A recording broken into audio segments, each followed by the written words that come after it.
वही लाके हमारे मुल्क में कंफ्लिक्ट्स क्रिएट करें। ये सब टेररिज्म की वजह से।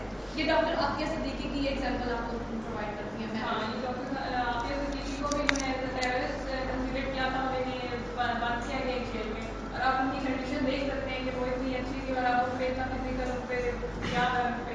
It's your fault that your country is not utilizing the globalization, internet technology, media to aware. Right, but internet की टेक्नोलॉजी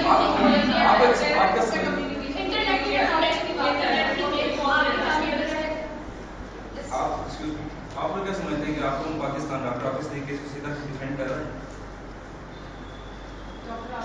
आज पाकिस्तान की 17 करोड़ आवाम को पता है कि आफिया सिद्दीकी के साथ क्या हो रहा है, ड्यू टू ग्लोबलाइजेशन, क्योंकि वो एडवेंट ऑफ टेक्नोलॉजी है, मीडिया है, प्रेस मीडिया है, प्रेस मीडिया है। आपको एक चीज की अपडेट मिल रही है ड्यू टू ग्लोबलाइजेशन है। जो आप 1940 में आपको पता नहीं होता कि ऐसा कुछ मीडिया हुआ की है। आप बात कर रहे हैं ना, उस मीडिया ने बहुत सारे फसाद भी क्रिएट किए। यू नो सोशल लर्निंग का कांसेप्ट आपने शायद 2वीं में पढ़ा होगा। थ्रू मीडिया आप लोगों को गाइड करते हो। आप लोगों को बुरी न्यूज दोगे ना, पूरा मीडिया बुरी न्यूज क्रिएट करेगा, वो बुरी हो जाएगी, अच्छी क्रिएट करेगा वो अच्छी हो जाएगी।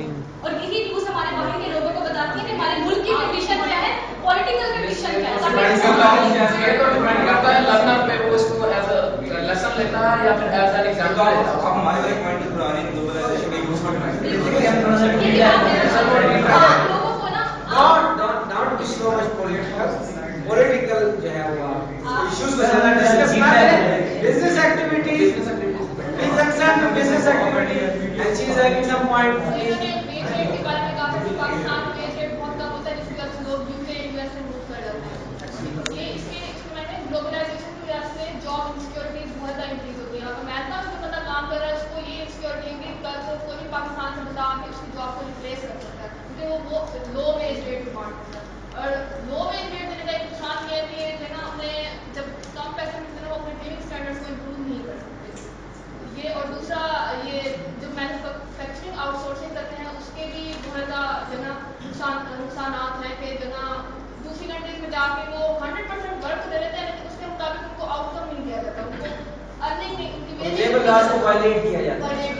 ओके, लेबर को वायलेट किया जाता है, लेबर लॉस को वायलेट किया जाता है, चाइल्ड लेबर और इस तरह के जितने इश्यूज हैं they are related to globalisation.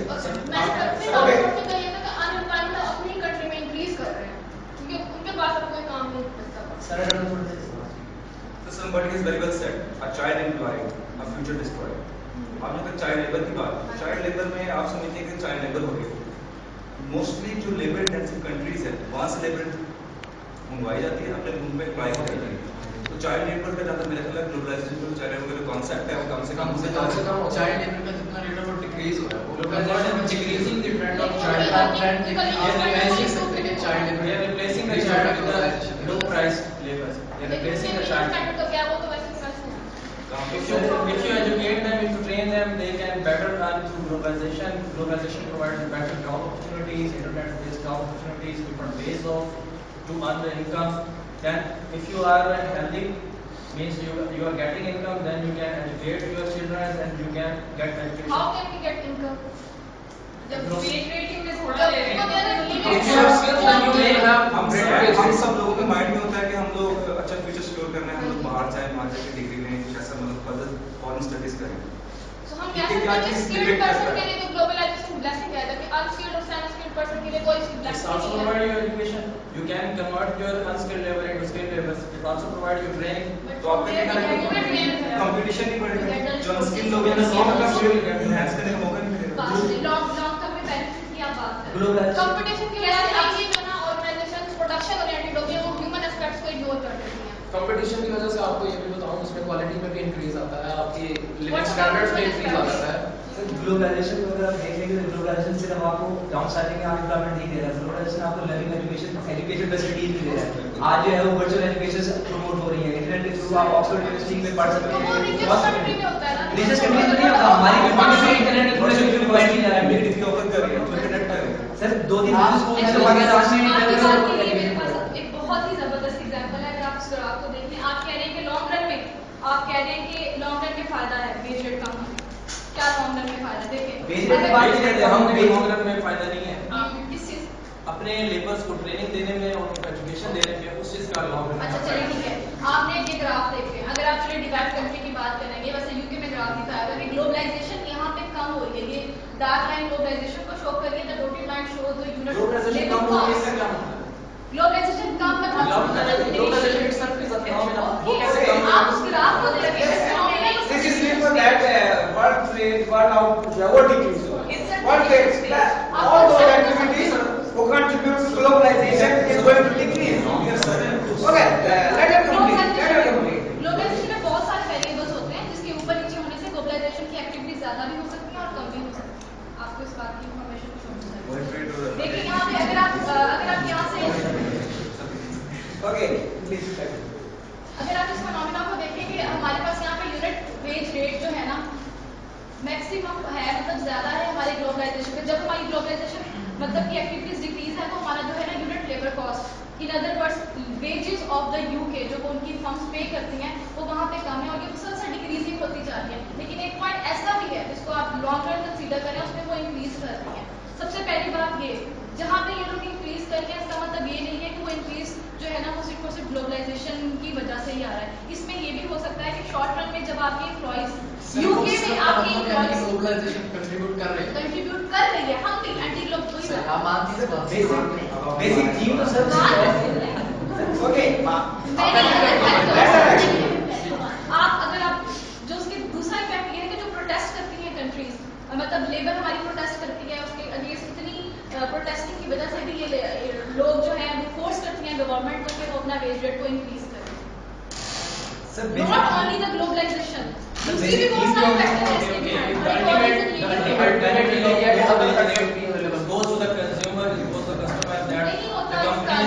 the companies will produce low cost products जिस दौरान आपके पास जॉब्स ही नहीं है, की डिमांड कम होती है, वेज रेट कम नहीं होता, ठीक है। और दूसरी बात ये कि आप देखिए ग्लोबलाइजेशन की वजह से आपको प्रॉपर एजुकेशन मिल रही है, आप अपनी अनस्किल्ड लेबर को स्किल में तब्दील कर सकते हो, ठीक है। आपने अपने वर्कर्स को ये भी let me add some comments. ये बात भी इतनी आसान नहीं है जितनी आसानी से वो लोग कह देते हैं। मतलब उन्होंने कहा कि एक वक्त में आपकी जो लेबर है वो फारिग होगी, उनके पास पैसा, उनके पास अर्निंग कुछ भी नहीं है, तो क्या करें कि वो अपने आप को स्किल्ड कर लें। देखिए स्किल्ड करने में टाइम लगता है, इट टेक टाइम। तो इस टाइम के दौरान अगर एक बंदा अपने घर को चला रहा है तो वो उस ड्यूरेशन के दौरान अपने घर को चलाएगा, एक तरफ से उसके पास अर्निंग सोर्स बंद होगी, एक तरफ से अर्निंग सोर्स बंद होगी, उसकी जॉब चलेगी, दूसरी तरफ से आप कह रहे हैं कि वो अपनी स्किल्स को डेवलप करें। ये दोनों बातें एक वक्त में कैसे हो सकती है? कैसे वो डेवलप करे अपनी स्किल्स? उसके पास कुछ है ही नहीं। बेसिक चीज उसके पीछे है, बेसिक चीज ग्लोबलाइजेशन के पीछे है, ग्लोबलाइजेशन में जो कंट्रीब्यूट करता है वो करता है आपकी कंट्री को ट्रेड में, इकोनॉमी एक दूसरे पर बेटर होती जा रही है क्योंकि उनके प्रोडक्ट्स एक दूसरे के पास जाना स्केल परचेज के लिए जा रहे हैं। अब हमारी इन्वेस्टमेंट का अगर रुझान देखें, इन्वेस्टमेंट जो फ्लो है एफडीआई जिसको कहते हैं, वो है कि यूएस से भी जो है वो 57% लेस इन्वेस्टमेंट हुई है कंपेयर टू लास्ट ईयर 2008। और अगर चाइना में देखें तो वहां सिर्फ 3% है, यानी कि उससे एफडीआई का फ्लो है। और जो अगर पॉजिटिव फ्लो देखें तो वो जनवरी में ठीक तरफ है जो कि 41% और 76% रिस्पेक्टिवली है, यानी कि कंट्रीज में शिफ्ट हो रहा है। यूएसए जैसी कंट्रीज है वो कर रही है, उनके पास एफडीआई नहीं जा रहा। क्यों नहीं जा रहा? क्योंकि वो ऑलरेडी डेवलप कंट्रीज है। जो ग्लोबलाइजेशन की वजह से हुआ है, जो अनडेवलप्ड कंट्रीज हैं, लेस डेवलप्ड कंट्रीज हैं, उनकी इंपॉर्टेंस बढ़ी है क्योंकि उनके पास लो लेबर थी, लो फैक्टर ऑफ प्रोडक्शन थे, low cost factor of production थे। तो कंपनीज को रियलाइज किया थ्रू ग्लोबलाइजेशन कि हम अगर वहां से प्रोडक्शन करेंगे तो हम अपनी कंट्रीज में भी लो प्राइस पर प्रोवाइड कर सकते हैं। अगर आप कहते हैं जर्मनी की तरफ फ्लो जा रहा है तो जर्मनी तो एक डेवलप्ड कंट्री, सर वो डेवलप्ड कंट्रीज 30 साल पहले आप एग्जांपल दे चाइना की, आप एग्जांपल दे इंडिया की, आप एग्जांपल दे पाकिस्तान की, आप एग्जांपल सर इंडिया की है, क्या यहां पे भी एफडीआई उसी पैटर्न पे आ रहा है? सर वहां तो इंडिया में और चाइना में रिड्यूस हुआ है, लेकिन वो रिड्यूस जो है वो कंपैरेटिवली बहुत लो है कंपेयर टू यूएसए और यूके। तो इससे हम कह सकते हैं कि वो अनडेवलप्ड की तरफ जा रहे हैं, लेकिन अभी वो उन्होंने अपने आप को बिजनेस से बचाना है, वो अपने प्रोडक्ट्स को भी आप इतने साल तो हो चुके हैं इसको, इतने साल तो हो चुके हैं। हम ये एक्टिविटीज तो बहुत पहले से स्टार्ट है, लेकिन हम जो इसको स्टार्ट कंसीडर करते हैं, हमने 1970 को एक बेस पीरियड लिया हुआ है।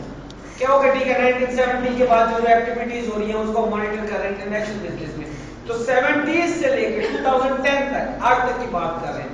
क्या वाकई एफडीआई का जो फ्लो है वो चाइना और इस तरफ हमारे इस तरफ आना शुरू हुआ है, जिनको हम डेवलपिंग कंट्रीज कहते हैं, सिर्फ अंडर डेवलप्ड कंट्रीज कहते हैं। चाइना को भी हमने